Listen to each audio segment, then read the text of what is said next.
বর্তমান সময়েও নানা ধরনের ট্যাগ আমাদেরকেও দেয় কি দেয় না বলেন? দেয়। আমাদেরকে কি বলে? মৌলবাদী বলে, ওই যে রাজাকার বলে। রাজাকার রাজাকার খেলার দিন শেষ। মন মতো হইলে মুক্তিযোদ্ধা, মন মতো না হইলে রাজাকার, এই দিন শেষ। এই কার্ড দিয়ে আর খেলার দিন নাই। এগুলো মানুষ আর খায় না এখন, এগুলো গিলে না আর। সাধারণ মানুষ বড্ড সচেতন। দেখেন, কালের বিবর্তনে, সময়ের আবর্তনে একই পরিক্রমা আমাদেরকেও ট্যাগিং করে। আমাদেরকে মৌলবাদী বলে, ব্যাকডেটেড বলে, রাজাকার বলে, জঙ্গি বলে, যুদ্ধাপরাধী বলে। আছে না এরকম? যা বলে ধৈর্য ধারণ করো। ওয়াহজুরহুম হাজরান জামিলা, জাস্ট ইগনোর দেম, ভালোভাবে ইগনোর করেন, খালাস, সালাম দিয়ে কেটে পড়েন। তাহলে প্রিয় ভাইরা, এই বিপদ আপদ আমাদের পিছু ছাড়বে না, পিছু ছাড়বে না। নবীদের পিছু ছাড়ে নাই, আমরা কোথায়? আমরা আর কি? বিপদ আমাদেরকে ধৈর্য ধারণ করতে হবে, মনোবল হারাইলে হবে না। হতাশ হওয়া যাবে না। অনেকে আমরা অল্পতে হতাশ হই। এই যে আমরা ধৈর্য ধারণ করছি, এর ফল পাচ্ছি না। দীর্ঘ 1.5 দশক ধরে ধৈর্য ধারণ করছেন না আপনারা? এখন মুক্তি, স্বাধীনতা, বিজয় এনে দিয়েছে কে? ধৈর্য ধারণ করুন। ধৈর্যের যে ফলাফল, এটা বড় মিষ্টি। বিপদে আমরা অনেক সময় প্যানিক হয়ে যাই, অস্থির হয়ে যাই, কি করব, হতাশ না। মুমিনরা হতাশ হয় না, ধৈর্য ধারণ করে। কি করে? প্রিয় ভাইয়েরা, ধৈর্য এটা এমন একটা গাছ, যে গাছের সারা গায়ে কাটা, কিন্তু এই গাছের ফলটা বড় সুস্বাদু। আই রিপিট, আমি আবারও বলছি, ধৈর্য এটা এমন একটা গাছ, যে গাছের সারা গায়ে কাটা, কিন্তু ফলটা বড় মিষ্টি, ফলটা বড় সুস্বাদু। সবাই ধৈর্য ধারণ করতে পারে না। বিষ্ণু ইসলামকে আল্লাহ তাআলা নানা সময় আশ্বস্ত করেছেন, সান্ত্বনা দিয়েছেন, আর ধৈর্যের বাণী শুনিয়েছেন। আল্লাহ বলেন, ফাসবির কামা সবারা উলুল আজমি মিনার রাসূল। নবী হে, আপনার আগে দৃঢ় প্রত্যয়ী নবীরা যেরকম ধৈর্য ধারণ করেছে, আপনিও ধৈর্য ধারণ করুন। সূরাতুল মুজাম্মিল আল্লাহ তাআলা বলছেন, ওয়াসবির আলা মা ইয়াকুলুনা ওয়াহজুরহুম হাজরান জামিলা। ওরা যাই বলুক, আপনি ধৈর্য ধারণ করুন, ওদের কথাকে ইগনোর করুন। Just ignore what they are saying to you. যা বলে আপনি জাস্ট ইগনোর করেন। ওরা বিষ্ণু ঈসা ইসলামের মনোবলকে ভেঙে দেওয়ার জন্য কখনো বিষ্ণু ঈসা ইসলামকে কবি বলে গালি দিত। কবি কি বলতো? শায়ের। কখনো বলতো মজনুন, পাগল। নাউজুবিল্লাহ পড়বেন না? পাগল বলে গালি দিত। মাঝে মাঝে বলতো কাহিন, গণক। মাঝে মাঝে বিষ্ণু ঈসা ইসলামকে তারা বলতো আবতার, লেস কাটা। মুহাম্মদ, তোমার ছেলে নাই, তোমার বংশ নির্বংশ হয়ে গেছে, তোমার নাম নেয়ার মতো কেউ নাই। আহা, কপাল পোড়া। গোটা বিশ্বব্যাপী বিষ্ণু ঈসা ইসলামের সুনাম সুখ্যাতি ছড়িয়ে দিয়েছে কে? আকাশ বাতাস মাড়িয়ে, সাত আকাশ ছাড়িয়ে আল্লাহর আরশ পর্যন্ত আল্লাহ তাআলা বিষ্ণুনবীর সুনাম সুখ্যাতিকে সুউচ্চ করেছেন। ঠিক কিনা বলেন?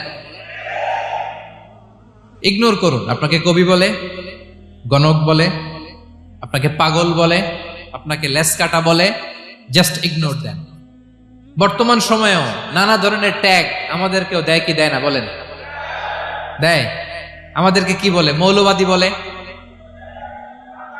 বলে বলে ওই যে রাজাকার বলে। রাজাকার রাজাকার খেলার দিন শেষ। মন মতো হইলে মুক্তিযোদ্ধা, মন মতো না হইলে রাজাকার, এই দিন শেষ। ওই দিন আর নাই। এই কার্ড দিয়ে আর খেলার দিন নাই। এগুলো মানুষ আর খায় না এখন, এগুলো গিলে না আর। সাধারণ মানুষ বড্ড সচেতন। দেখেন, কালের বিবর্তনে, সময়ের আবর্তনে একই পরিক্রমা আমাদেরকেও ট্যাগিং করে। আমাদেরকে মৌলবাদী বলে, ব্যাকডেটেড বলে, রাজাকার বলে, জঙ্গি বলে, যুদ্ধাপরাধী বলে। আছে না এরকম? ওয়াসবির আলা মা ইয়াকুলুন, নিজের সাথে মিলায় নেন। যা বলে ধৈর্য ধারণ করো। ওয়াহজুরহুম হাজরান জামিলা, জাস্ট ইগনোর দেম, ভালোভাবে ইগনোর করেন, খালাস, সালাম দিয়ে কেটে পড়েন। তাহলে প্রিয় ভাইরা, এই বিপদ আপদ আমাদের পিছু ছাড়বে না, পিছু ছাড়বে না। নবীদের পিছু ছাড়ে নাই, আমরা কোথায়? আমরা আর কি বিপদ আমাদেরকে ধৈর্য ধারণ করতে হবে, মনোবল হারাইলে হবে না। দেখেন বিশ্বনবী কিভাবে আপনাদেরকে সান্ত্বনা দেয়। বিশ্বনবী বলেন, আজাবান লি আমরিল মুমিন, মুমিনের ব্যাপারটা বড় আশ্চর্যজনক। ফাইন্না আমরাহু কুল্লাহু লাহু খাইর, মুমিনের জীবনে যা ঘটে সবটাই খাইর, সবটাই কল্যাণ। ইন আসাবাতহু সাররাউ শাকারা ফাকানা খাইরাল্লাহ ওয়া ইন আসাবাতহু দাররাউ সাবারা ফাকানা খাইরাল্লাহ। মুমিনের জীবনে যদি সুখ আসে তাহলে মুমিন শুকরগুজার হয়, এটা তার জন্য ভালো। আর যদি মুমিন জীবনে দুঃখ আসে তাহলে সে সবর ইখতিয়ার করে, এটাও তার জন্য ভালো। সুবহানাল্লাহ। তাহলে দেখেন আমরা হয় সুখে থাকি নয় দুঃখে থাকি, ঠিক কিনা বলেন? তাহলে সুখের সময় আমরা শুকর করি, কি করি? শুকরগুজার হই। শুকরিয়া করাও একটা ইবাদত, শুকরিয়া করাও কি? আর দুঃখের সময় আমরা সবর করি, সবর করাটাও একটা। তাহলে আমাদের পুরো জীবনটাই ইবাদত, পুরো জীবনটাই সুখের সময় শুকর আর দুঃখের সময় সবর। আওয়াজ করে বলেন, সুখের সময় শুকর আর দুঃখের সময়। এই দুই ইবাদত মুমিন জীবনে চলমান, কন্টিনিউয়াস, একটা উইন উইন সিচুয়েশন। কি বলেন? উইন উইন হয়ে গেল না? যেই পরিস্থিতিতেই থাকে আমাদের জন্য লাভ। আল্লাহু আকবার। তাহলে প্রিয় ভাইরা, এটাই জীবনের বাস্তবতা। সবর আমাদেরকে ইখতিয়ার করতে হবে, হতাশ হওয়া যাবে না। অনেকে আমরা অল্পতে হতাশ হই। এই যে আমরা ধৈর্য ধারণ করছি, এর ফল পাচ্ছি না? দীর্ঘ 1.5 দশক ধরে ধৈর্য ধারণ করছেন না আপনারা?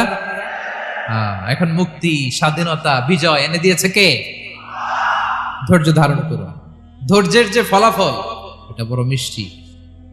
ধৈর্য এমন একটা গাছ, এই গাছের সারা গায়ে কাটা, কিন্তু এর ফলটা বড় সুস্বাদু, এর ফলটা বড় মিষ্টি। ধৈর্য ধারণ করার অভ্যাস করতে হবে প্রিয় ভাইরা। মুমিন হতাশ হয় না, হাল ছেড়ে দেয় না। মুমিন ভরসা রাখে একজনের উপর, তিনি কে?